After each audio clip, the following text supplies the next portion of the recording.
आज से लगभग 100 साल पहले, 98 साल पहले महात्मा गांधी जी ने जब असहयोग आंदोलन चलाया था और उस समय कुछ लोग सड़कों पे निकल आए थे, घर से बाहर सड़कों पे आ गए थे और आगजनी करने लगे थे, तो उन्होंने सारा आंदोलन रोक दिया था चौरी चौरा कांड के बाद।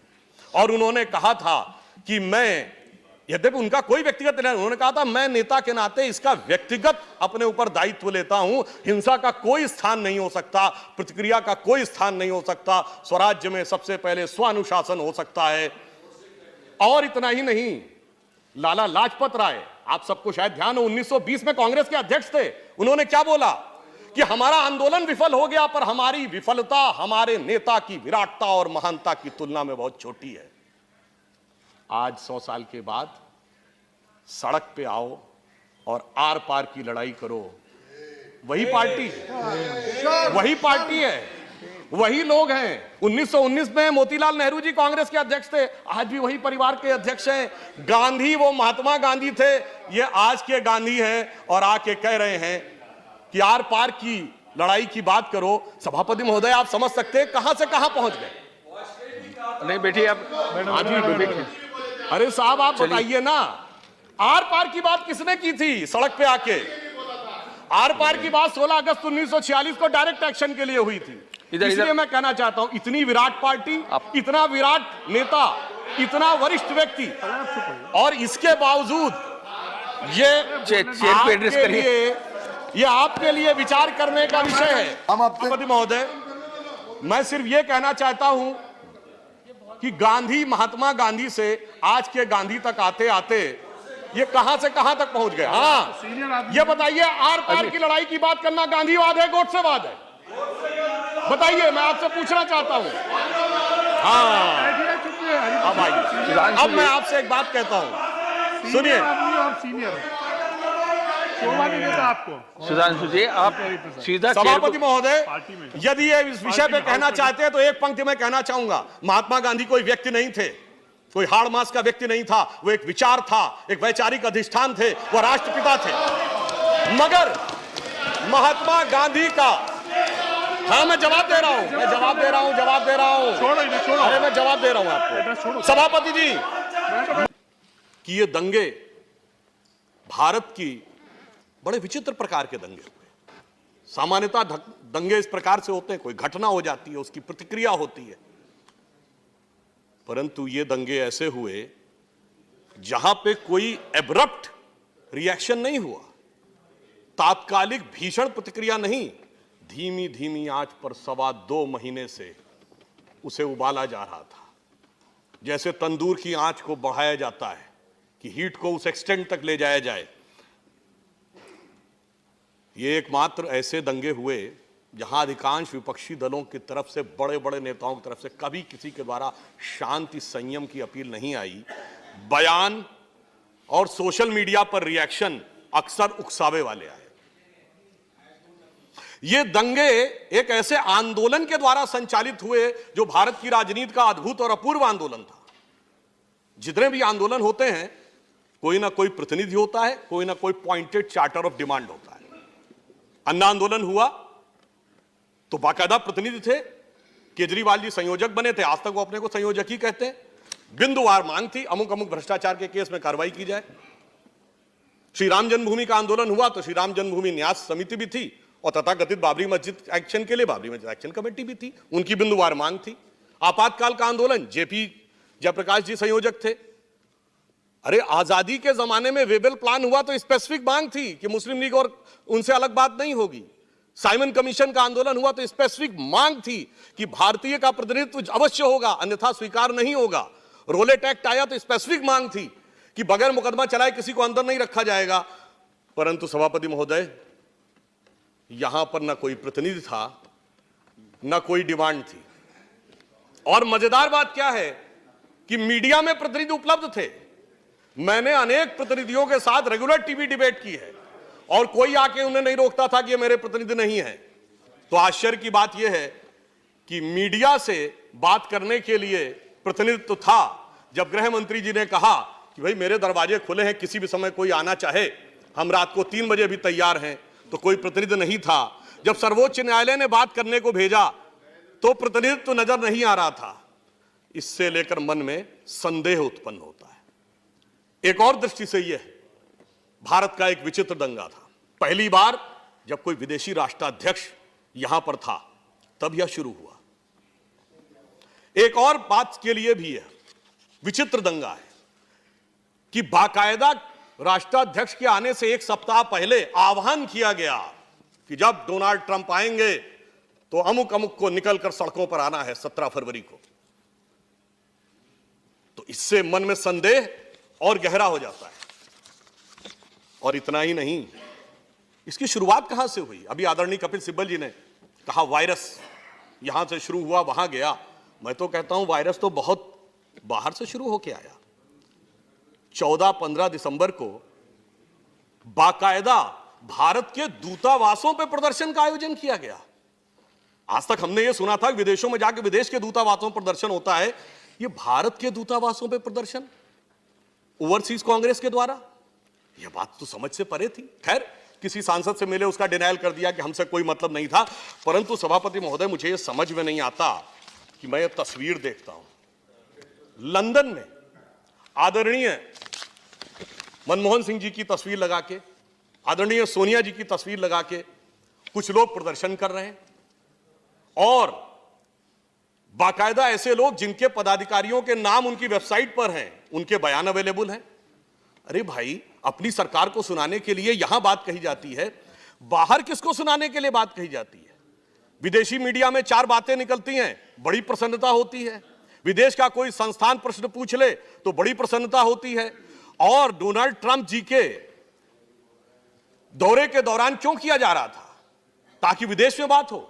अरे क्या आवश्यकता है आज विदेश को इतना सुनाने की? अब हम अलग लेवल पर आ गए हैं, कोई जरूरत नहीं हमें लंदन में सुनाने की। रही होगी कभी उनकी हुकूमत, सभापति जी मैं कहना चाहता हूं, अपने वतन पर रही है हुकूमत सदियों तक गैरों की, लेकिन कुछ चेहरों पर अब तक धूल है उनके पैरों की। अब मैं ये कहना चाहता हूं, अगला प्रश्न यह किया जाता है कि जब यह हो रहा था तो गृह मंत्री जी कहां थे? कल गृह मंत्री जी ने उसका उत्तर दिया है।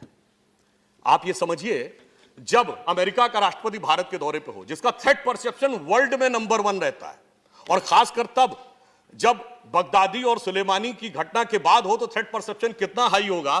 भारत की सुरक्षा एजेंसी और दिल्ली पुलिस को कितने प्रकार के राष्ट्रीय अंतर्राष्ट्रीय डायमेंशंस के बीच में गृह मंत्रालय को काम करना पड़ रहा होगा, समस्त संभावनाओं को देखकर काम करना पड़ रहा होगा। तो इसीलिए जो आप बात कहते हैं कि कोई घटना किस लिए हो रही है, 24 फरवरी, 25 फरवरी, 26 फरवरी, 27 फरवरी, गृह मंत्री जी ने क्या किया, यह रिकॉर्ड पे अवेलेबल है। 24 फरवरी को, जी बिल्कुल बता रहा हूं, 24 फरवरी को शाम को 7 बजे राष्ट्रीय सुरक्षा सलाहकार और आईबी के निदेशक के साथ बैठक हो रही थी। सुनिए दिल्ली अपर आयुक्त के साथ बैठक हो रही थी। रात को 1 बजे तक इस विषय के ऊपर सजगता के साथ नजर रखने के लिए बैठक चल रही थी। 25 फरवरी को दिन की शुरुआत अधिकारियों के साथ समीक्षा बैठक से होती है। दोपहर 12 बजे नॉर्थ ब्लॉक में प्रमुख राजनीतिक दलों के अधिकारियों के साथ आते, इनके नाम पिछले सदन में भी बताए गए, वो सारे लोगों के साथ बैठ के बैठक होती है। 26 फरवरी को वरिष्ठ अधिकारियों के साथ और मंत्रिमंडल के लोगों को भी इस विषय में बताया जाता है। शाम के समय गृह सचिव, आईबी निदेशक, पुलिस आयुक्त के साथ, वरिष्ठ अधिकारियों के साथ गृह मंत्री जी की बैठक होती है। 27 फरवरी को दिल्ली में व्याप्त स्थिति के बारे में गृह मंत्री अधिकारियों के साथ समीक्षा बैठक लेते हैं, गृह सचिव और आईबी के चीफ के साथ। समय समय पर जानकारी रखने के साथ दिल्ली पुलिस के हर गतिविधि पर नीतिगत निर्णय लेने के लिए क्षण प्रतिक्षण वहां उपस्थित थे। आपके इस प्रश्न को अर्पित गृह मंत्री के दिवस का क्षण क्षण समर्पित। अब मैं यह कहना चाहता हूं, इतना ही नहीं, एक बड़ी विचित्र बात मुझे लगी। आह्वान किया गया कि डोनाल्ड ट्रंप आएंगे तब यह करना। कल बताया गया कि पहली घटना 24 तारीख को दोपहर 2 बजे हुई और 25 तारीख को मध्य रात्रि पे आखिरी घटना हुई और उसके बाद स्थिति नियंत्रण हो गई। अब जरा यह देखिए, इस प्रकार की घटनाक्रम बड़ा विचित्र संयोग है कि डोनाल्ड ट्रंप की यात्रा के साथ तिथि नहीं, वार नहीं, घटी और पल का भी मिलान हो रहा है। मानो पंचांग के पूर्व निर्धारित राहु काल के समान पहले से तय था कि अब शुरू होगा और इतने बजे समाप्त हो जाएगा। इसलिए यह संदेह और गहरा होता है, यह संदेह और गहरा होता है कि यह ऐसा क्यों किया जा रहा था। अब यहां पर मैं कहना चाहूंगा, जो कुछ 2-2.25 महीनों से हो रहा था, उसके लिए 72 दिन तक जो आग सुलगाई गई, दिल्ली पुलिस ने 36 घंटे में उसको बुझाने में सफलता पाई। यह अपने आप में एक महत्वपूर्ण उपलब्धि है।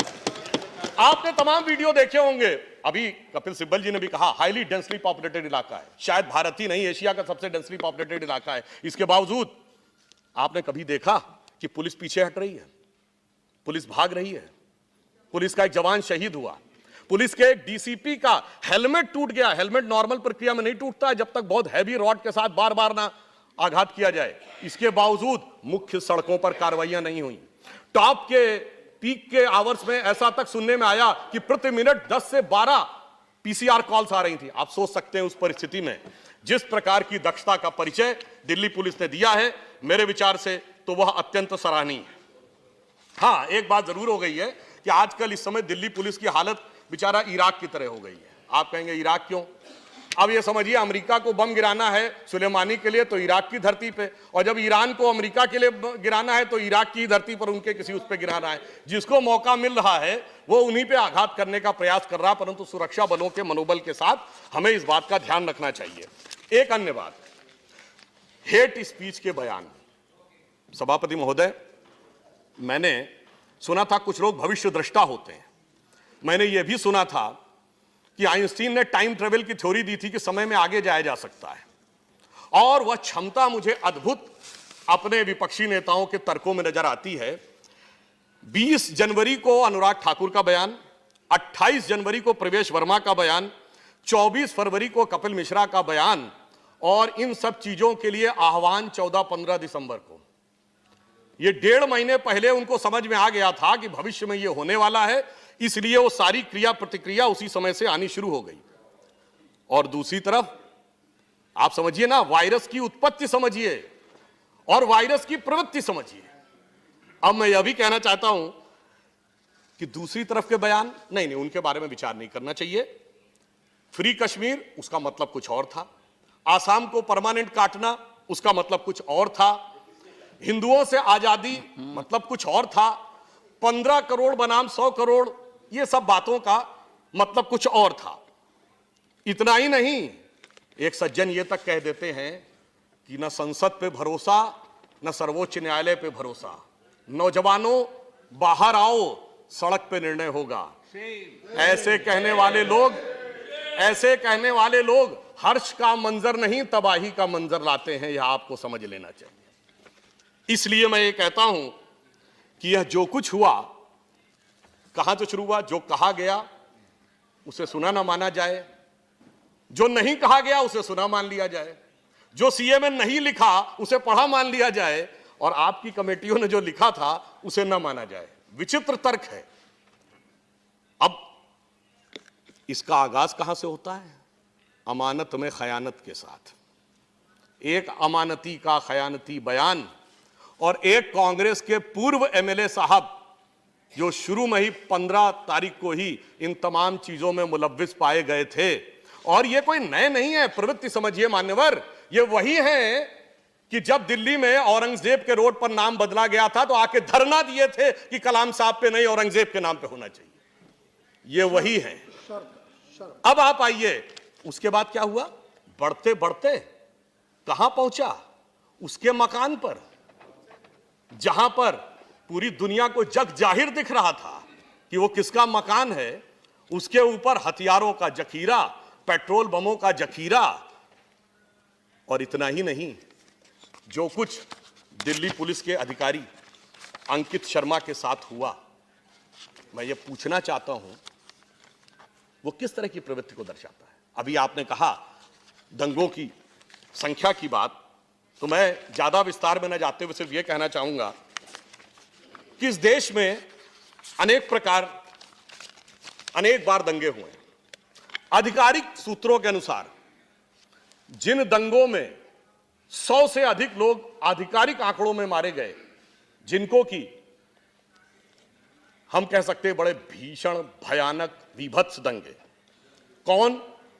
67 रांची, 69 अहमदाबाद, 70 जलगांव, 69 जमशेदपुर, 80 मुरादाबाद, 83 नैली, 84 भिवंडी, 84 दिल्ली, 85 अहमदाबाद, 89 भागलपुर, 1990 दिल्ली, 1990 हैदराबाद, 1990 अलीगढ़, 92 सूरत, 92 कानपुर, 92 भोपाल, 93 मुंबई। सभापति महोदय, ये सब थे सेकुलर दंगे। और एक 2002 गुजरात, वो था सांप्रदायिक दंगा। क्योंकि सेकुलर दंगों की आवाज नहीं सुनाई पड़ती है। सेकुलर दंगों में अगर देखें तो इन 18 में 17 जगह आप, एक जगह आरोप हम पर, और यहां तो मजेदार बात यह कि यहां तो आप भी थे और आप भी थे। इसलिए मैं कहना चाह रहा हूं कि आदरणीय कपिल सिब्बल जी से कि हमारी संस्कृति में कपिल मुनि सांख्य दर्शन के प्रणेता माने गए हैं, तो इस संख्या पे विचार कर लीजिए तो आपको स्पष्ट रूप से और तस्वीर दिख जाएगी।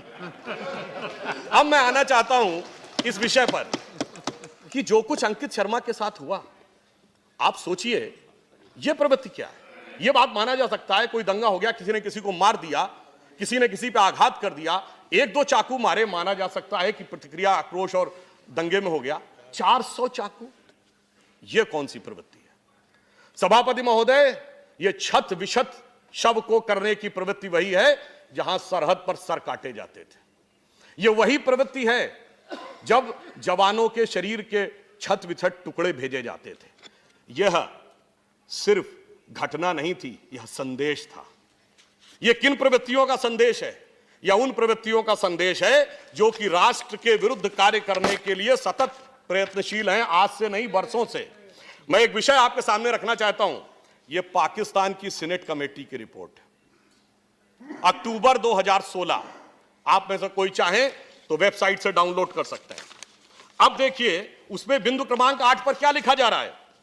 India's own fault line in their alienated Muslim, Sikh, Christian, Dalit as well as the growing Maoist insurgency should be highlighted, और इसके लिए 2 think टैंकों का साथ लेना है। और आगे लिखते हैं Modi and his RSS ideology of Hindutva should be targeted. अब 9 नंबर बिंदु पे क्या लिखा है सभापति महोदय?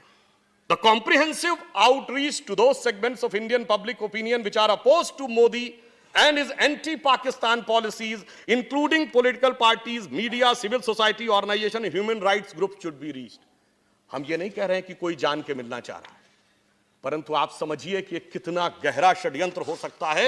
ये 3 साल पहले से यह बात चल रही थी और हम उस चीज से अनजान नजर आते हैं।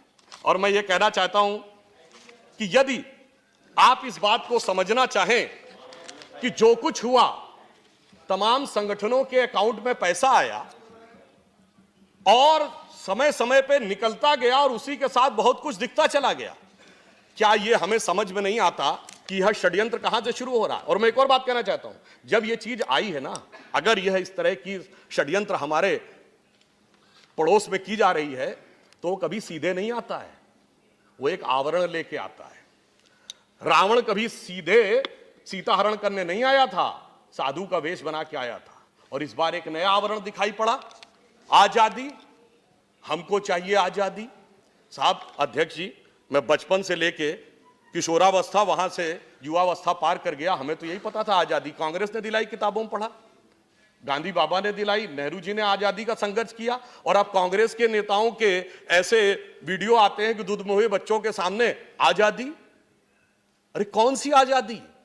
तो क्या वो स्वीकार करते हैं कि आजादी नहीं मिली? आदरणीय मनमोहन सिंह जी ने तो आजादी का वो दौर भी देखा होगा।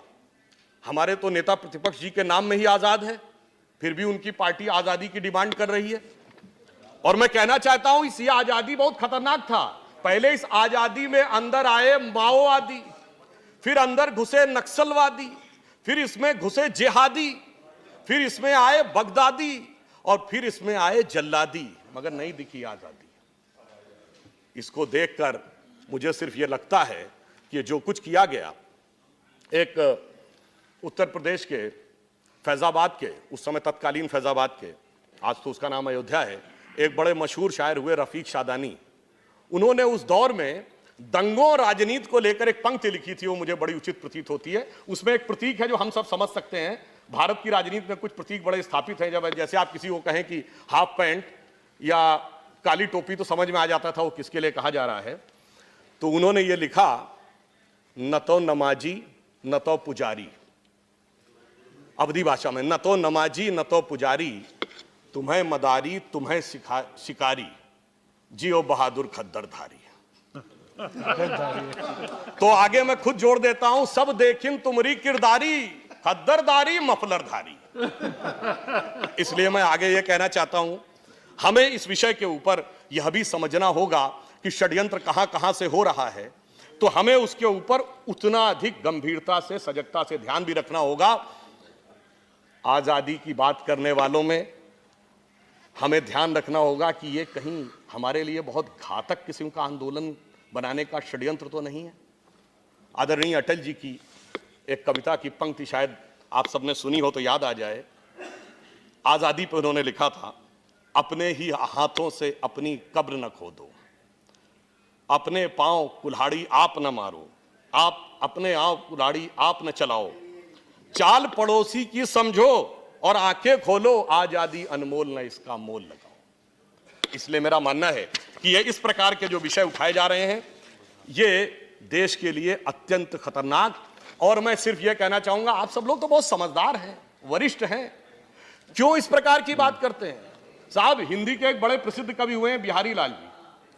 जब मिर्जा राजा जयसिंह औरंगजेब के जमाने में आसपास के इलाकों के ऊपर राजाओं पे बहुत कब्जा कर रहे थे, उसका लाभ प्रकारांतर से औरंगजेब को मिल रहा था, तो बिहारी जी ने एक दोहा उनको लिख के भेजा था। कहा था, स्वार्थ सुकृत न श्रम वृथा, देख विहंग विचार, बाज पराए पानी पर तू पच्छीनु न मार। यानी ना इसमें कोई स्वार्थ है ना कोई अच्छा कार्य है, ये पराए लोगों को इसका फायदा होने वाला है। छोटे छोटे पक्षियों को आप बाज के रूप में शक्ति है, मत मरने दीजिए। वैसे बिहारी लाल जी ग्वालियर के रहने वाले थे। जयपुर के महाराजा को उस समय समझ में आया, अब शायद ग्वालियर के महाराजा जी को भी बेहतर ढंग से समझ में आ गया है। अंत की तरफ बढ़ते हुए मैं ये बात कहना चाहूंगा, महत्वपूर्ण बात, एक कोट मैं बोलता हूं, no further goal justifies violence in present, it could not be the means to any political end, self discipline is crucial to Swaraj. ये किसके भावों की अभिव्यक्ति है? आज से लगभग 100 साल पहले, 98 साल पहले, महात्मा गांधी जी ने जब असहयोग आंदोलन चलाया था, और उस समय कुछ लोग सड़कों पे निकल आए थे, घर से बाहर सड़कों पे आ गए थे और आगजनी करने लगे थे, तो उन्होंने सारा आंदोलन रोक दिया था चौरी चौरा कांड के बाद। और उन्होंने कहा था कि मैं, यद्यपि उनका कोई व्यक्तिगत नहीं, उन्होंने कहा था मैं नेता के नाते इसका व्यक्तिगत अपने ऊपर दायित्व लेता हूं। हिंसा का कोई स्थान नहीं हो सकता, प्रतिक्रिया का कोई स्थान नहीं हो सकता, स्वराज्य में सबसे पहले स्वानुशासन हो सकता है। और इतना ही नहीं, लाला लाजपत राय, आप सबको शायद ध्यान हो, 1920 में कांग्रेस के अध्यक्ष थे। उन्होंने क्या बोला कि हमारा आंदोलन विफल हो गया, पर हमारी विफलता हमारे नेता की विराटता और महानता की तुलना में बहुत छोटी है।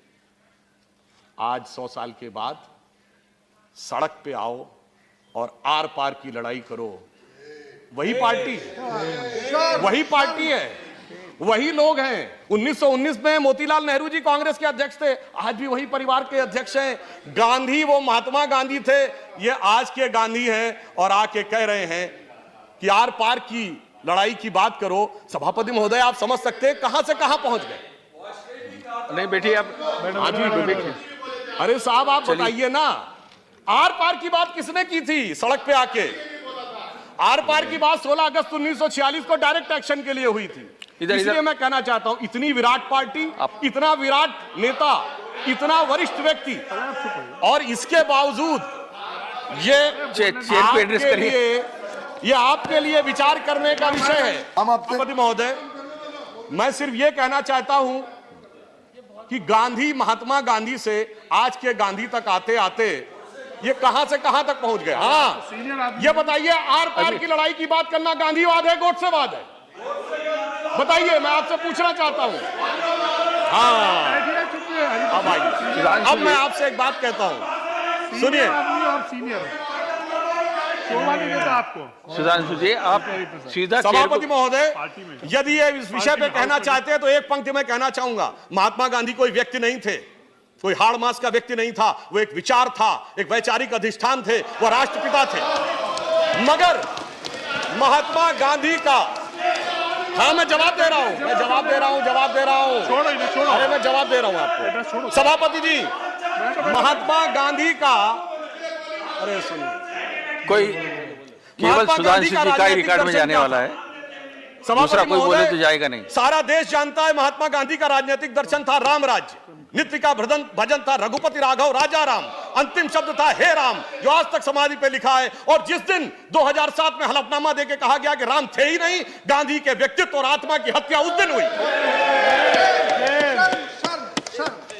अब मैं ये कहना चाहता हूं, इस घटना ने जो कुछ इस देश में किया है, उससे किसी भी व्यक्ति के मन में करुणा उत्पन्न होना स्वाभाविक है, मगर उस करुणा की आड़ में जो राजनीतिक बवंडर खड़ा करने का प्रयास किया जा रहा है, उसके प्रति सजगता भी आवश्यक है।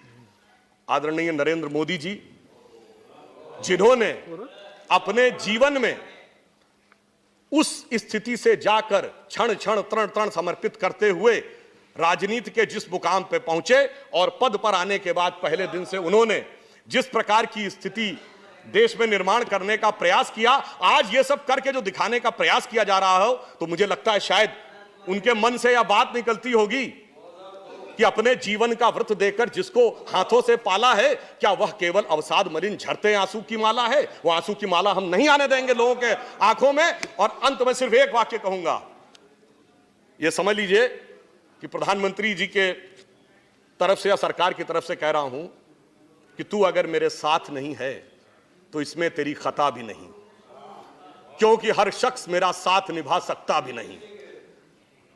वैसे तो एक आंसू भी बहा ले जाए मुझे, वैसे तो एक आंसू भी बहा ले जाए मुझे, मगर ऐसे कोई तूफान भी हिला सकता नहीं। धन्यवाद।